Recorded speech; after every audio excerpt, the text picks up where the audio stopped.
When I woke up on the day of the Hawaii trip, my parents and brother had already left the house.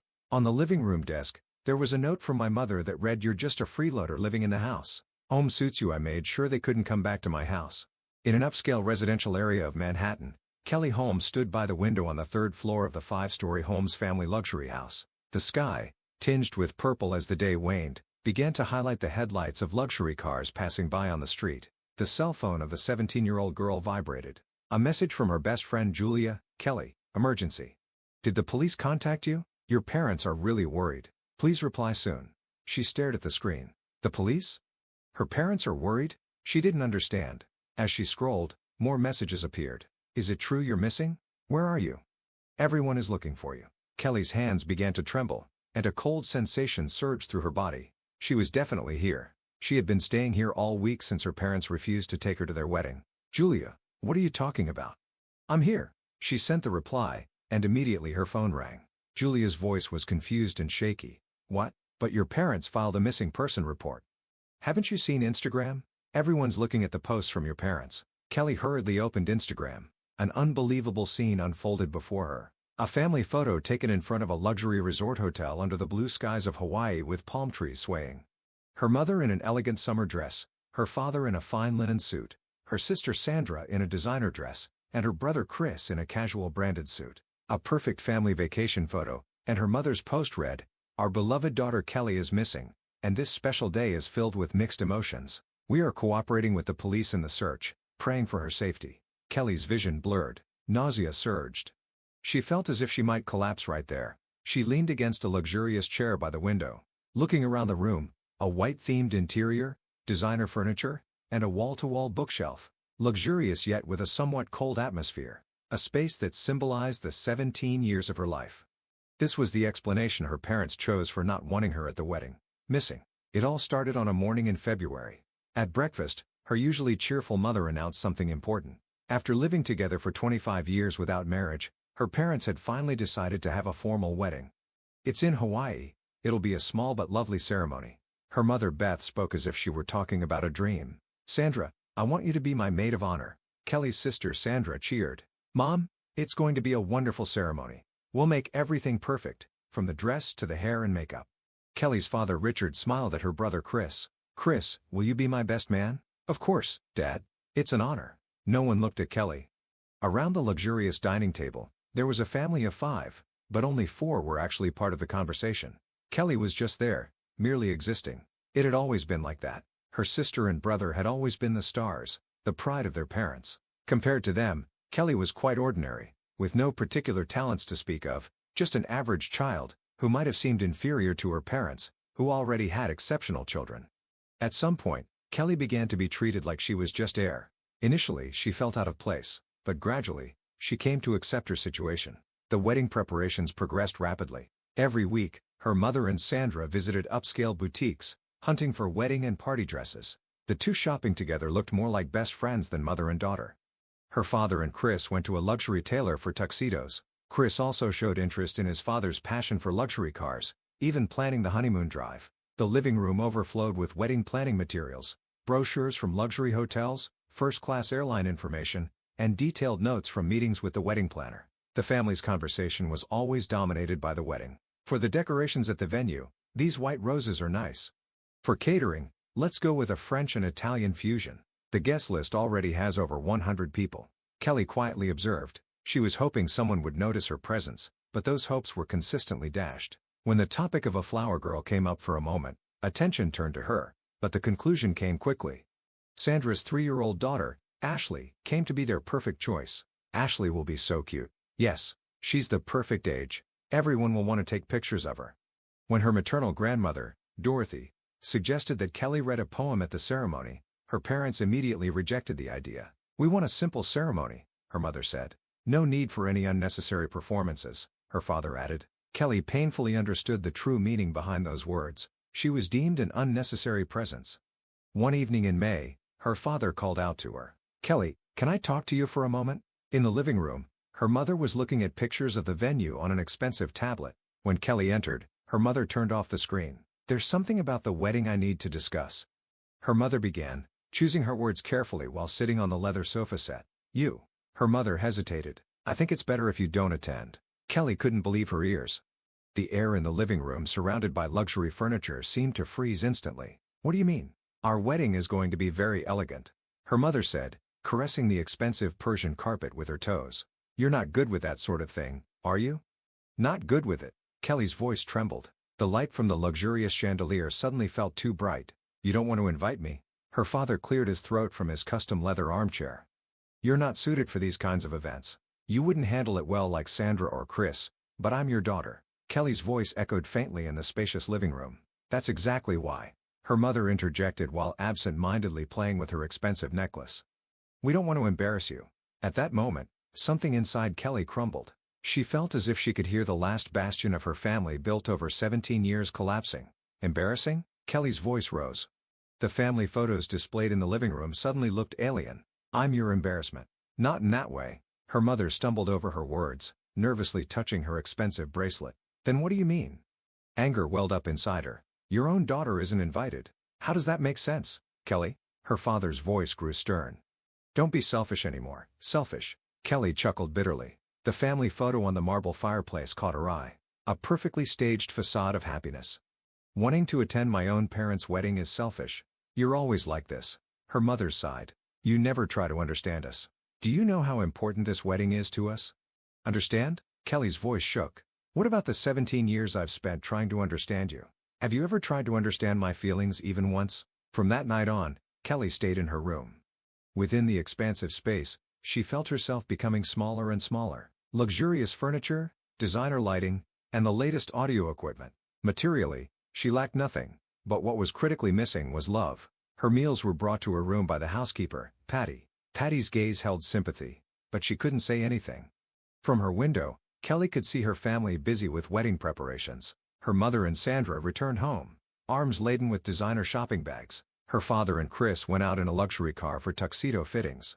Relatives and friends arrived one after another. No one knocked on Kelly's door. The morning before they left, Kelly asked her mother one more time, Mom, am I really not allowed to attend the wedding? Her mother looked up from the book she was reading, still seated in the reading chair by the window. No, we didn't even get you a plane ticket. They hadn't bought her ticket. There was no seat for her on the family's first-class trip. It wasn't a mere oversight. From the start, they hadn't intended to include her in the plans. The next morning, the family left early. Kelly watched from the third-floor window as luggage was loaded into a luxury taxi. Her mother was dressed in the latest designer suit. Her father wore a custom luxury tie. Sandra donned a coveted brand dress, and Chris appeared in a casual yet fine suit. It was like a scene from a perfect family photo. In the morning light of the upscale neighborhood, they shone like they were on the cover of a magazine. However, Kelly was not there. No one looked back. No one said goodbye. It was as if she had never existed from the beginning. Photos were continuously posted on social media. A private beach at a luxury resort in Hawaii, captioned with spending the best time as a family. A pre-wedding celebration at a 5-star hotel. With my beloved family, experiencing the best moments of my life. May these happy times last forever. Tomorrow is our special day. The comments section was filled with congratulations. What a lovely family. The ideal family. I aspire to have a wonderful family like yours. Kelly stared at her expensive smartphone screen. There indeed was her family, in a luxurious place, dressed in expensive clothes, all with perfect smiles, yet there was nothing to indicate her presence. The meals brought by Patty remained mostly untouched. In the spacious room, only time flowed slowly. The phone call came one evening, a week after the wedding. Kelly, did the police contact you? Your parents are really worried. Please reply soon. Julia's voice was urgent. There was a tension in her best friend's voice that was usually not there. Police? What are you talking about? Kelly's voice trembled. What? You don't know? Your parents filed a missing person report. Haven't you seen Instagram? Everyone is worried. With trembling hands, she opened Instagram. As she scrolled through, an unbelievable number of posts appeared. Her mother's post, our youngest daughter is missing, and this special day is filled with complex emotions. We are cooperating with the police in the search, praying for her safety. Prayers for Kelly to our beloved daughter. Come home soon. Numerous comments were posted. I'm so sorry. Hope she is found soon. Any clues from the police? How heartbreaking on such a day. Kelly's mind went blank. She felt like she might collapse onto the luxurious floor of her own room. Nausea surged. They knew. They knew she was here, that she was spending time in this room, that they had left her behind, yet they lied about her being missing. As the evening light filtered into the luxurious room, Kelly stood up. Her parents' lies. They were the culmination of 17 years of neglect and exclusion. She began to prepare carefully. First, the day's newspaper. She placed it in a position where the date was clearly visible. Next, a selfie in her room with the sunset through the window as the backdrop, her expression calm. Then, she started writing the post. I am not missing. I am here in my room at home in Manhattan. My parents know I am here because they refused to take me to the wedding. They said you don't fit in. They didn't even buy me a ticket. They didn't prepare a dress for me. And now, they are lying about me being missing. This is the truth. The ugly truth behind the facade of a perfect family. Before hitting the post button, she took a deep breath. A moment to end 17 years of silence. She pressed the button. The response was faster than expected. Within the first 30 minutes, comments and messages flooded in from friends and relatives. From friends: Kelly, is this true? Unbelievable. Too cruel. Do you need anything? How can I help? Messages also poured in from strangers. Kelly's post spread rapidly, accompanied by hashtags like erased daughter, fake family, moment of truth. The family's response was not delayed. 10 missed calls from her mother. The voicemails were frantic. Kelly, what are you doing? Delete this now. Think about our feelings. Messages also came from her siblings and father. After midnight, a call came. It was from her maternal grandmother Dorothy. Kelly. Her grandmother's voice was as warm as ever, yet that night, it carried a special strength. I've seen it all. The social media posts, the comments, and the missing person report. Tears streamed down Kelly's face uncontrollably. Grandma. You've done well. Her grandmother's voice was gentle. You've endured alone for 17 years. It's enough now. But I'm only 17, and my parents. Kelly's voice shook. You don't need to worry about legal matters. Her grandmother reassured her with conviction. I've spoken with your Uncle Jason. He has already arranged things with a lawyer. Really? Hope began to dawn for Kelly. That missing person report was the last straw. Her grandmother explained. This isn't just a domestic issue. It's a clear case of abuse. The court will be on your side. The next morning, her grandmother outlined a concrete plan. At 3 p.m. the day after tomorrow, Jason and I will come to pick you up.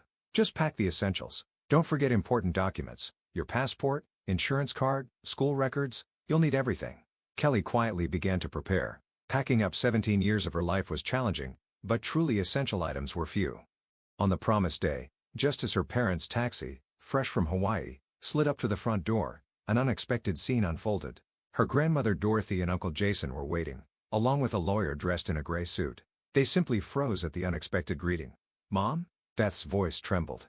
Why are you here? We've come looking for our missing granddaughter. Dorothy's voice was laced with icy sarcasm. Richard stepped forward. This is a family matter. Outsiders shouldn't. Outsiders? Dorothy interrupted, who falsely reported their daughter missing. She then pulled out a stack of documents. Here's the evidence that Kelly has been in her room, including testimony from the housekeeper, Patty. The color drained from the parents' faces. Kelly, come down, Dorothy called. Kelly began descending the stairs slowly, suitcase and a small bag in hand.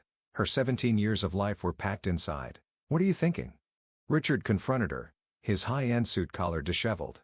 Making such a shameful post on social media. Is my post an embarrassing one? Kelly looked directly at her father, struggling to keep her voice steady. Or is it more embarrassing that my parents lied about me being missing? We were thinking of you too, Beth started to say. Tears streaked her sun-tanned cheeks. Thinking of me? Kelly's voice rose. Excluding me out from the trip? Faking my disappearance. A heavy silence filled the grand entrance hall. The crystal chandelier cast a cold light. Why? Kelly asked quietly. Why missing? It's about appearances. Beth unexpectedly answered, nervously clutching her expensive handbag. How could we tell anyone that our daughter refused to attend the wedding? Our reputation would be. I refused. Kelly's voice quivered. You excluded me. You've always been different, Beth shouted. You never try to meet our expectations like Sandra and Chris. Always alone, always choosing a different path from us. So that makes it okay to erase me. No one answered. Shadows stretched across the marble floor as the evening deepened. Kelly, let's go. Dorothy spoke gently. As Kelly headed towards the entrance with her luggage, Beth called out to her in a panic. Wait. She rushed over, her designer high heels clicking on the floor. You're still a minor. You can't just. That's enough. Dorothy interrupted calmly. Look at this. The lawyer produced new documents. These are petition papers for the court. The lawyer's voice resonated. Evidence of abuse and neglect. False missing person reports on social media. It's all recorded. Are you trying to threaten us? Richard's voice was a low growl. It's not a threat. The lawyer continued evenly. It's a presentation of facts. We hope to proceed amicably from here. The parents were at a loss for words. A heavy silence fell in the ornately decorated entrance. Before heading to the taxi, Kelly turned back one last time. Her parents stood frozen at the entrance of the luxury house. Beth wiped her tears with a luxury brand handkerchief, while Richard looked off into the distance with a stern face. 17 years. Kelly's voice echoed quietly. In the 17 years of my life, have you ever truly seen me as part of the family? There was no response. Instead, the evening breeze was the only answer. The taxi started to move. Dorothy quietly held Kelly's hand. It's the beginning of a new chapter, Kelly. From the backseat window, the luxury house gradually became smaller. A place filled with 17 years of memories. A stage for a family that was perfect only in pretense. The place where she was erased. Tears streamed down her cheeks. But they were not tears of sadness. They were tears of liberation. The first step towards a new life. That night, Kelly's post became national news. Wealthy family alienates teen daughter. Modern family's darkness revealed through social media. The true voice of a missing girl. The hidden side of a perfect family image.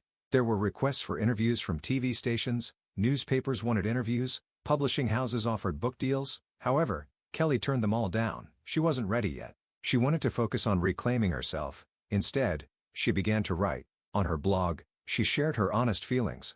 I am no longer the erased one. This is the start of my new story.